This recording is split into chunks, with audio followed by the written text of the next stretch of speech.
नमस्कार, उत्तराखंड प्राइम देख रहे हैं आप। मैं हूं आपके साथ प्रीति राय। बुलेटिन की शुरुआत करेंगे। उत्तराखंड दौरे पर गए मुख्यमंत्री योगी आदित्यनाथ ने आज बद्रीनाथ में दर्शन पूजन किया, तो वहीं यहां तीर्थ यात्रियों ने जय श्री राम के उद्घोष के साथ सीएम योगी का स्वागत किया। सीएम योगी ने इसके बाद मुस्कुराते हुए हाथ हिलाकर सबका आभार भी जताया। तो वहीं सीएम ने ब्रह्म कृपाल में अपने पितरों और गुरुओं का तर्पण भी किया। बद्रीनाथ में पूजा अर्चना के बाद सीएम योगी केदारनाथ पहुंचे, जहां सीएम योगी का पुजारियों ने जोरदार स्वागत किया और साथ ही सीएम ने यहां मंदिर में पूजा अर्चना की और नंदी को भी नहलाया। तो वहीं इसके बाद सीएम ने कहा कि बद्रीनाथ केदारनाथ का दर्शन कर सौभाग्य की बात है। मुझे यहाँ आकर बहुत आनंद की अनुभूति हुई है। साथ ही सीएम योगी ने उत्तराखंड सरकार को धन्यवाद भी किया।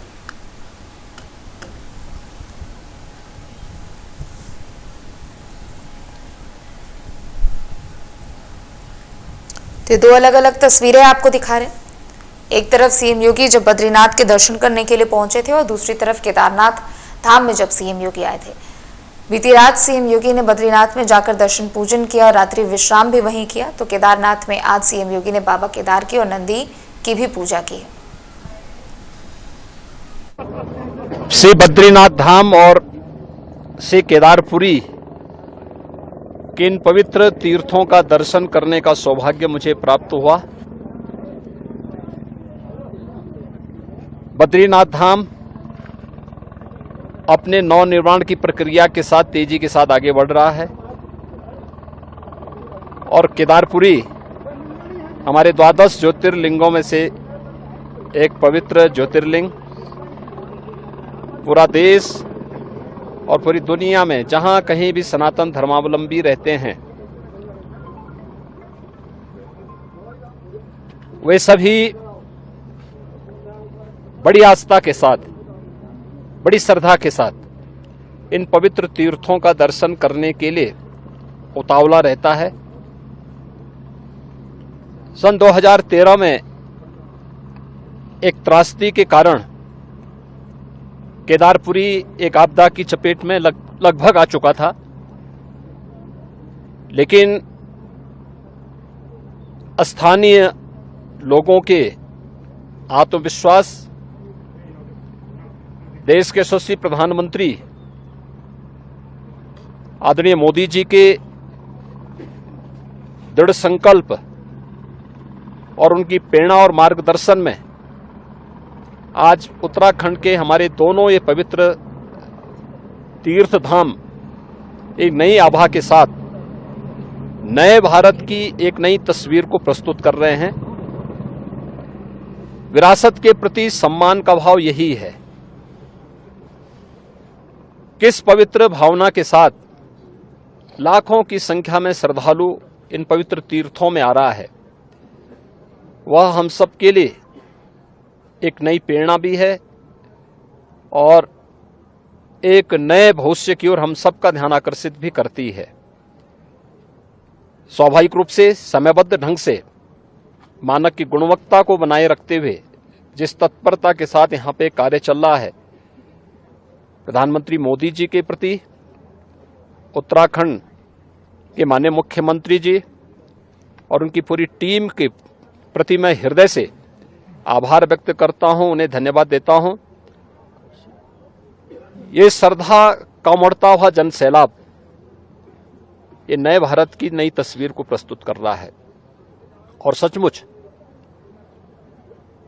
इसमें दृष्टि भी है, दूरदर्शिता भी है, इसमें पर्यटन भी है और श्रद्धालुजनों की जनास्था का सम्मान का भाव भी है। इन सब को समेटे हुए केदारपुरी का ये नवनिर्माण बहुत अच्छे ढंग से आगे बढ़ रहा है, ये अभिनंदनीय है। भगवान केदारनाथ का, भगवान बद्री विशाल का आशीर्वाद इसी प्रकार से बना रहे, इस दृष्टि से आज मुझे यहाँ आने का सौभाग्य प्राप्त हुआ है और मुझे बहुत आनंद की अनुभूति हुई कि यहाँ पर दोनों पवित्र तीर्थों का दर्शन मुझे यहाँ पर करने और यहाँ के स्थानीय नागरिकों, पुरोहितों, तीर्थ पुरोहितों के साथ साथ व्यवस्था से जुड़े हुए सभी पदाधिकारियों का जिन भी यहाँ पर आने वाले जितने श्रद्धालु हैं उनके मन में कितना उत्साह है, यात्रा की कोई थकावट नहीं। यही दिखती है कि यह तीर्थ स्थल आस्था के साथ साथ राष्ट्रीय एकात्मता के भी आधार है।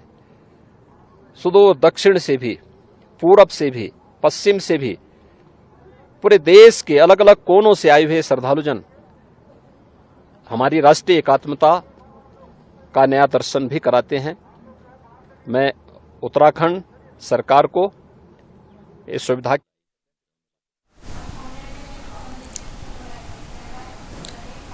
तो चलिए खबर पर और भी अधिक जानकारी के लिए पवन दीक्षित हमारे साथ जुड़ चुके हैं।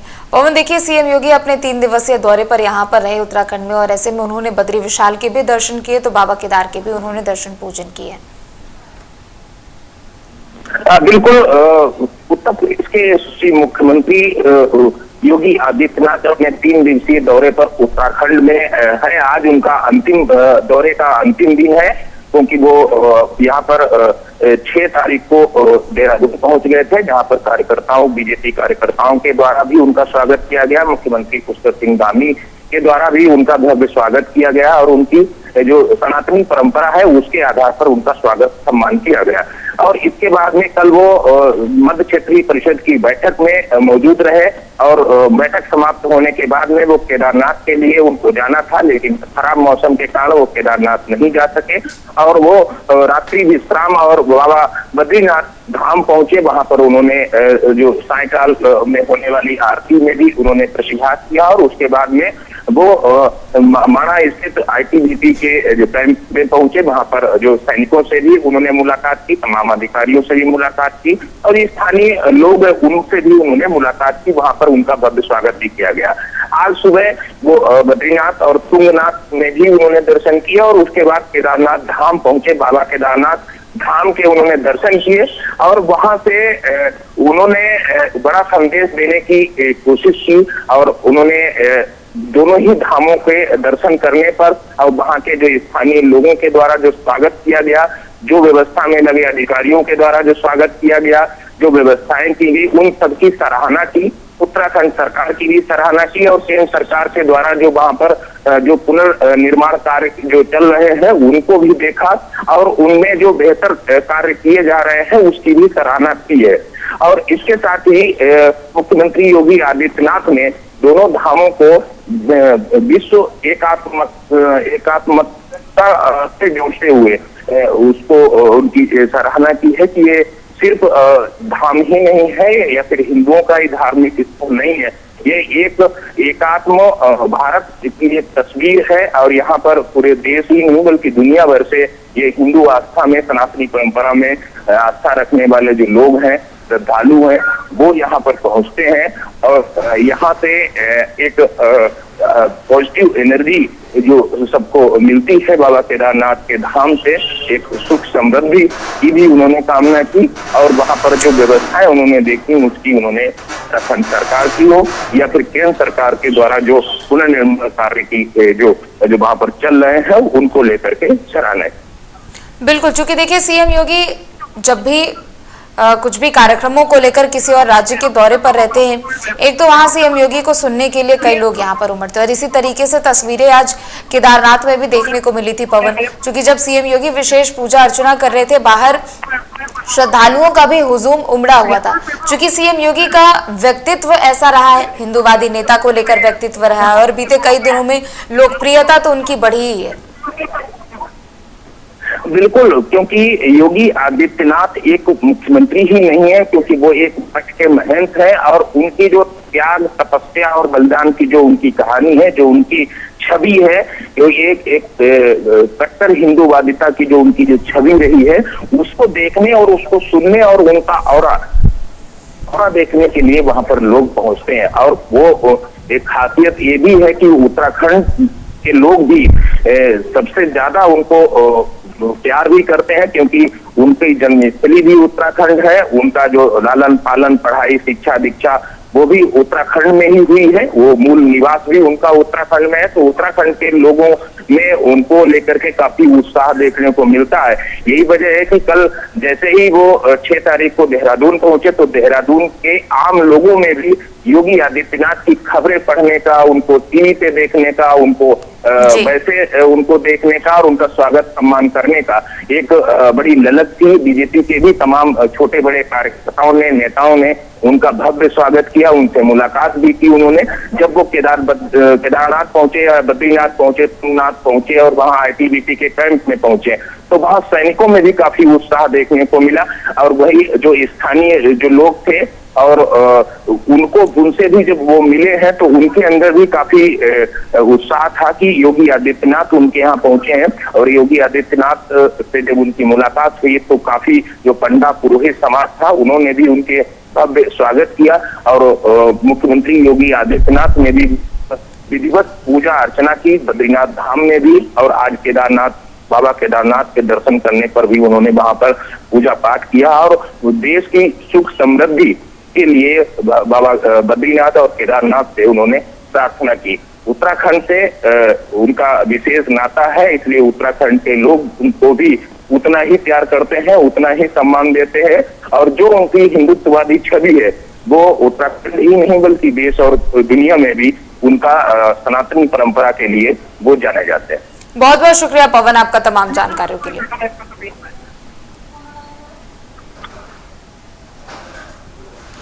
आगे बढ़ेंगे जहां अल्मोड़ा में अनुसूचित मोर्चा जिला अध्यक्ष रानीखेत प्रवीण कुमार ने भाजपा कार्यकर्ता और पदाधिकारियों के साथ डबरा सौराल में अनुसूचित बस्ती में जनसंपर्क कर सरकार की योजनाएं गिनवाई। इस दौरान अनुसूचित मोर्चा रानीखेत जिला अध्यक्ष प्रवीण कुमार ने ग्रामीणों से संवाद भी किया और कहा कि केंद्र की मोदी सरकार ने उज्ज्वला योजना, महिला सशक्तिकरण के लिए काम किया। इसके अलावा प्रधानमंत्री आवास योजना, आयुष्मान योजना सहित अन्य योजनाओं की जानकारी ग्रामीणों को दी है।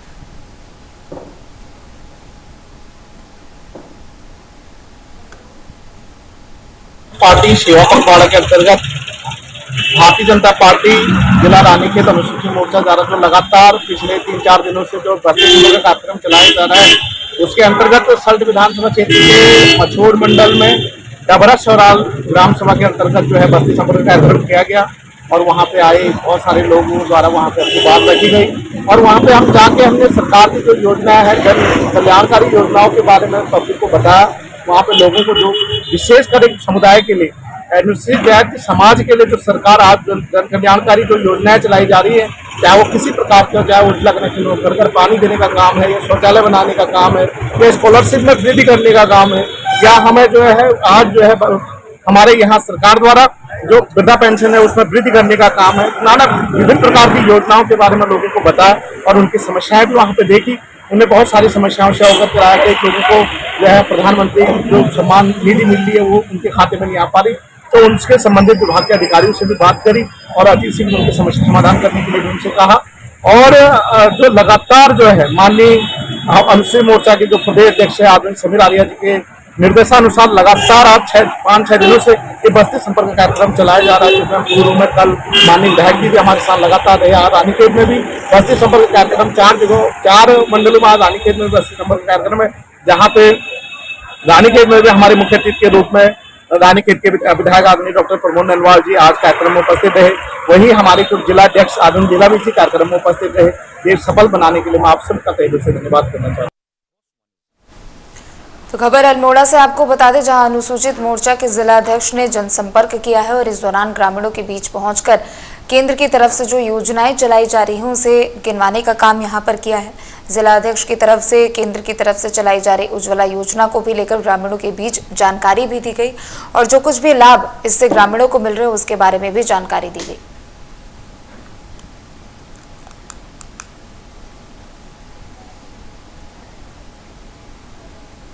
तो जोशीमठ के काकभूषुंडी में भैंस तिल के 3 पर्वतारोहियों को हेली रेस्क्यू सफल हुआ है। आपको बता दें कि heli rescue expert Vineet Sanwal 5वीं बार बचाव अभियान में शामिल हुए। बता दें कि उच्च हिमालयी काकभूषुंडी ताल क्षेत्र में ट्रैकिंग पर निकले एक पर्वतारोही दल के कुछ सदस्यों का स्वास्थ्य बिगड़ने के बाद दल के गाइड ने हेली रेस्क्यू के लिए संपर्क साधा था, जिसके बाद हेली रेस्क्यू के लिए 2 सदस्यीय हेली क्रू रेस्क्यू प्रभारी कैप्टन अजय सिंह राजपूत और विनीत सनवाल की टीम काकभूषुंडी ताल के लोकेशन पर पहुंची और बीमार ट्रैकर के साथ तीनों पर्वतारोहियों को इस पॉइंट से सफल रेस्क्यू ऑपरेशन कर वापस गोविंद घाट हेलीपैड लाया गया।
वहीं अल्मोड़ा में अनुसूचित मोर्चा जिलाध्यक्ष रानीखेत प्रवीण कुमार ने भाजपा कार्यकर्ता और पदाधिकारियों के साथ डबरा सोराल में अनुसूचित बस्ती में जनसंपर्क कर सरकार की योजनाएं गिनवाई है। इस दौरान अनुसूचित मोर्चा रानीखेत जिलाध्यक्ष प्रवीण कुमार ने ग्रामीणों से संवाद किया और कहा कि केंद्र की मोदी सरकार ने उज्ज्वला योजना, महिला सशक्तिकरण के लिए काम किया है। इसके अलावा पीएम आवास योजना, आयुष्मान योजना सहित अन्य योजनाओं की भी ग्रामीणों को जानकारी दी।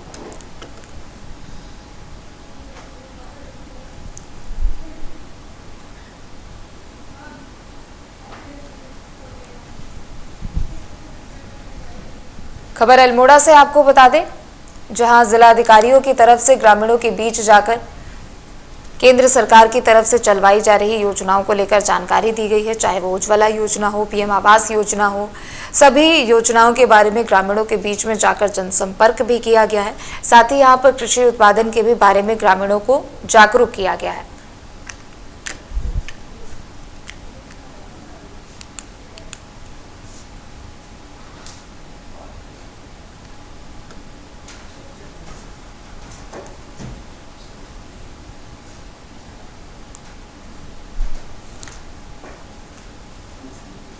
खबर अल्मोड़ा से आपको बता दें, जहां अनुसूचित जाति के जिलाध्यक्ष की तरफ से ग्रामीणों के बीच जाकर केंद्र सरकार की तरफ से चलाई जा रही योजनाओं के बारे में यहां पर जानकारी दी गई है। आपको बता दें कि केंद्र सरकार की तरफ से चलाई जा रही पीएम आवास योजना हो या फिर उज्ज्वला योजना हो, इन तमाम चीजों को लेकर जानकारी दी गई है।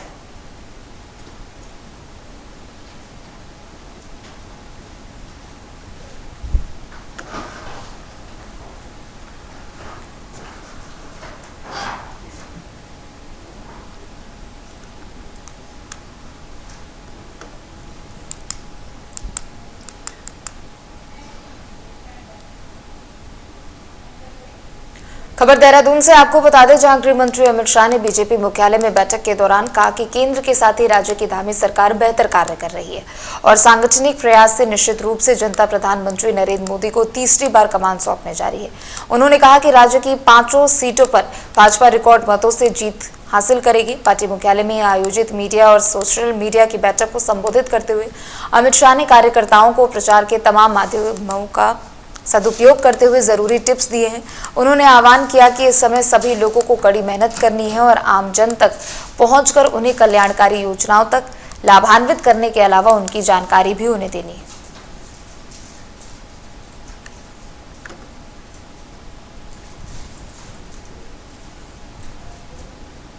है। निश्चित रूप से आगामी लोकसभा चुनाव को मद्देनजर रखते हुए उन्होंने हमारे प्रदेश के पदाधिकारी और हमारे मीडिया सोशल मीडिया की जो टीम है प्रदेश की मोर्चों सहित, उनकी एक जो बैठक ली, उस बैठक में उन्होंने आगे के चुनाव को लेकर के जो मार्गदर्शन दिया, क्योंकि राजनीति में मीडिया और सोशल मीडिया का बहुत महत्वपूर्ण योगदान होता है।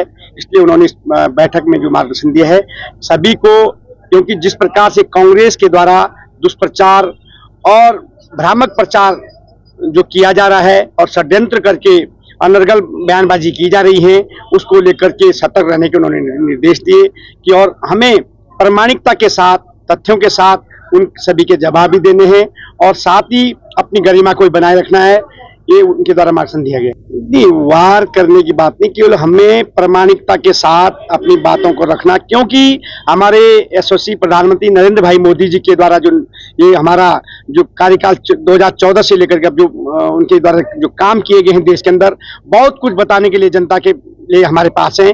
उन चीजों को जनता तक, हर घर तक उसको पहुंचाएं सोशल मीडिया के माध्यम से। पूर्व राष्ट्रीय अध्यक्ष और केंद्र में गृह मंत्री आदरणीय अमित शाह जी का उत्तराखंड का दौरा संपन्न हुआ है। अब वो वापसी की ओर चल दिए हैं। उनके आने से जहां सरकारी कार्यों में, उत्तराखंड के विकास के कार्यों में प्रगति मिलेगी। खबर रुड़की से आपको बता दें, जहां नारसन विकासखंड कार्यालय में आजादी के अमृत महोत्सव कार्यक्रम के अंतर्गत अमृत कलश यात्रा का आयोजन किया गया। तो वहीं जिसका उद्देश्य है कि देश के लिए अपना बलिदान दिया उन वीर जवानों को सम्मान करना है। तो वहीं बता दें कि मंगलौर के नारसान ब्लॉक में महिलाओं ने कलश यात्रा निकालकर देश के शहीदों को याद किया। तो वहीं इस यात्रा के माध्यम से नारसन विकासखंड के प्रत्येक गाँव से मिट्टी और चावल इकट्ठे किए गए। तो चलिए फिलहाल इस बुलेटिन में इतना ही। आप देखते रहें प्राइम न्यूज़।